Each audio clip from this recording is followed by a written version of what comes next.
দেয় আর 5,000 টাকা করে কেটে নেয়। বিষয়টা আমি দেখতেছি, তোমরা এখনই আমার সাথে অফিসে চলো, আসো। ম্যাডাম শুনেন আজকে। আসসালামু আলাইকুম ম্যাম, আপনি ভেতরে আসুন। দাঁড়াও, আমি একটা কথা বলার জন্য এখানে আসছি। আচ্ছা আরিফ, ওনাদের এই মাসে বেতনটা দিয়ে দিয়েছো তুমি?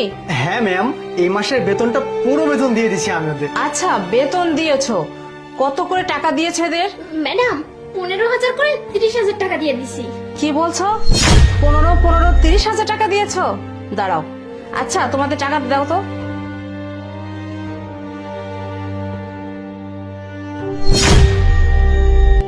আচ্ছা, এখানে বলতেছো 15,30,000 টাকা, কিন্তু 30,000 টাকা তো আমি পাচ্ছি না।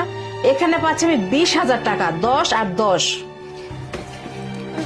ম্যাডাম আমার কথা যদি আপনার বিশ্বাস না হয় তাহলে আমি আপনাকে দেখাচ্ছি। এখানে যে 15,000 টাকার উপরে ওদেরকে দেই, ওদের তো স্বাক্ষর নেই। আপনি না বিশ্বাস হলে দেখুন, এই যে এখানে ওদের সই স্বাক্ষর আছে। কি বলতেছো?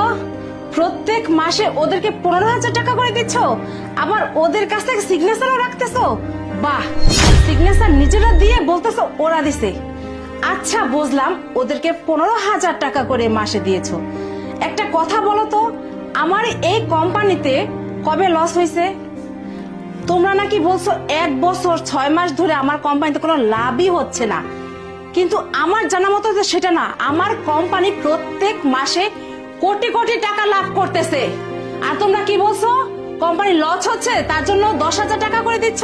হ্যাঁ, কি ভাবছো ওদের এত কষ্ট কামাই টাকা তোমরা প্রত্যেক মাসে 5,000 5,000 10,000 টাকা করে মেরে খাচ্ছ? হ্যাঁ, তোমাদের ঘরে কি মা বোন নেই? তোমাদের কি সংসার নেই? তোমরা কিভাবে করতে পারলা? তোমাদের কত বিশ্বাস করে, কত ভালোবেসে, কত বিশ্বস্ততার সহিত আমার কোম্পানিতে তোমাদের জায়গা দিয়েছি, আর তোমরা সেই জায়গা থেকে এটা করতে পারলা? একটা গরিব মানুষের হক তোমরা এভাবে খেতে পারলা? শোনো, আজকের পর থেকে আমার এই কোম্পানিতে তোমাদের কোনো চাকরি নেই। আর আরেকটি কথা মনে রেখো, তোমাদের এই মাসে যে বেতনটা আছে না, এই বেতনের একটি টাকাও আমি তোমাদের দিব না, পুরো টাকাই আমি ওদের দিয়ে দিব, ঠিক আছে? আর কালকে থেকে তোমাদের যেন আমি অফিসে না দেখি। ম্যাডাম এটা কি বলছেন? এই মাসে বেতন দিয়ে দিলে আমাদের ফ্যামিলি তো পথে বসে যাবে, আমার বউ বাচ্চা না খেয়ে মরবে। ম্যাডাম প্লিজ, অনেক বড় ভুল করেছি, একটাবার সুযোগ দিন।